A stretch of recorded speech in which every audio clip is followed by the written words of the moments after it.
The first major work in the history of philosophy to bear the title Metaphysics was written by Aristotle, but he never actually used the word. The title was coined hundreds of years later by a first-century CE editor who assembled Aristotle's smaller treatises and simply placed them on the curriculum shelf after the physics texts. He labeled them ta meta ta physica, literally, the things after the physics.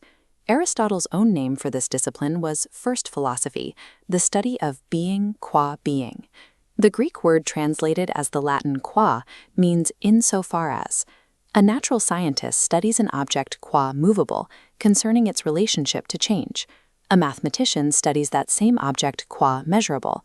The metaphysician strips away specific traits to study the object purely insofar as it exists. This creates a structural difficulty.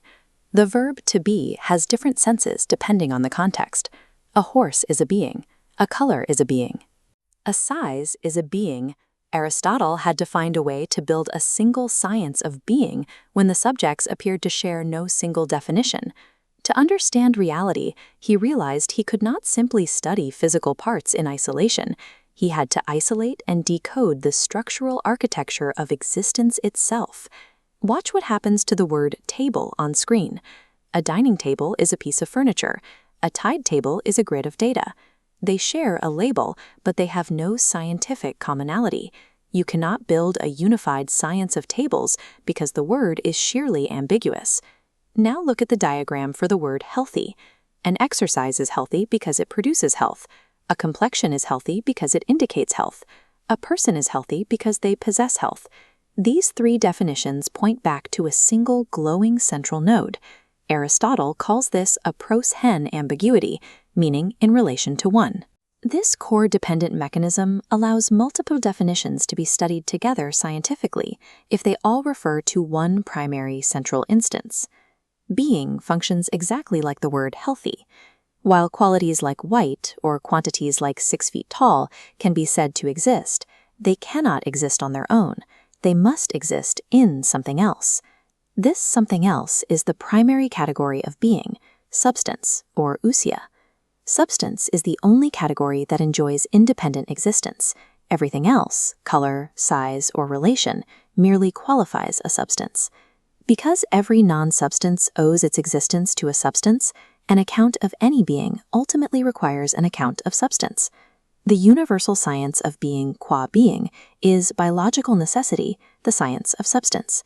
To define substance, we look to Aristotle's early work, The Categories, which classifies everything that exists into 10 distinct groups. This diagram outlines his early model, an upside-down tree. At the top is a broad genus like animal, branching downward into species like human. At the very bottom are individual primary substances, a specific man named Callias.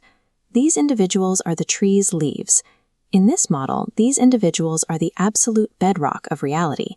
If you remove the primary substance, Callias, all secondary categories like his color or his species vanish along with him. While this system categorizes reality, it does not explain the physical mechanics of why Callias is what he is.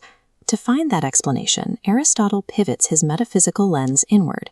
In Book Zeta of the Metaphysics, Aristotle treats the individual substance as a compound structure. The indivisible dot fractures into two interlocking layers, matter, or houle, and form, or morphe. We can now test these candidates for the title of true substance. First, we consider bare, formless matter. If you strip away all properties and organization from an object, the matter that remains has no definable identity. It cannot exist independently, meaning it fails Aristotle's requirement that a substance must be a specific this. Form serves as the essence, the defining what it is to be for any given object. The bronze sphere analogy demonstrates this. Bronze ore is the potential subject. The geometric wireframe is the actual cause of the object's identity. The true substance, the fundamental cause of a thing's identity, is its immanent form organizing its matter. Metaphysics is the study of this structural organization. The hylomorphic split only describes an object at a single moment. In Book Theta, Aristotle applies this distinction across time to explain how a substance comes into being. He maps matter to the concept of dunamis, or potentiality, the capacity of a subject to be shaped into a new state. He maps form to energeia, or actuality, the realization or completion of that capacity. On this timeline, the raw block of wood holds the potentiality to be a table. The transition to a completed table represents the actuality, the realization of that capacity through the craft of the builder. Aristotle establishes that actuality is prior to potentiality. While an acorn precedes the oak tree in time, the acorn itself could not exist without a pre-existing actual oak tree to generate it. Because every potentiality requires a prior actuality to trigger it, the universe functions as a massive active chain of forms continuously actualizing matter toward specific ends. Tracing this chain of actuality upward takes us from earthly objects to the architecture of the entire Aristotelian cosmos. Earthly compounds are driven by reproductive cycles and seasons, which are governed by the movements of the sun, the moon, and the 49 celestial spheres. In Book Lambda, this causal chain faces the problem of infinite regress. If every changing thing requires a prior actuality to move it, the chain must eventually hit an ultimate starting point. This starting point cannot contain any matter or potentiality. If it did, it would be possible for it to remain inactive, which would break the eternal, continuous motion of the stars and planets. The prime mover must be pure actuality, an eternal substance completely devoid of matter. Aristotle's prime mover serves as a load-bearing logical necessity required to keep the physical universe from collapsing back into static potentiality. This leads to a mechanical question. How does a purely actual entity move the universe without touching or pushing it? It operates as a final cause. The prime mover moves the cosmos the same way an object of desire moves a person, through pure attraction. As a being of pure actuality, the prime mover cannot think about changing material things. Reacting to the outside world would introduce potentiality and change into its perfect state. It exists in a state of he noesis noesasis noesasis, the active understanding of active understanding. It thinks only of the most perfect thing, its own existence. This entity resolves the fundamental epistemological gap in Aristotle's system.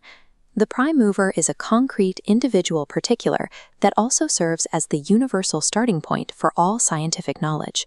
Aristotle's search for being qua being unifies his physics and his metaphysics. To understand the structural nature of existence is to arrive at the contemplative mind of the cosmos itself.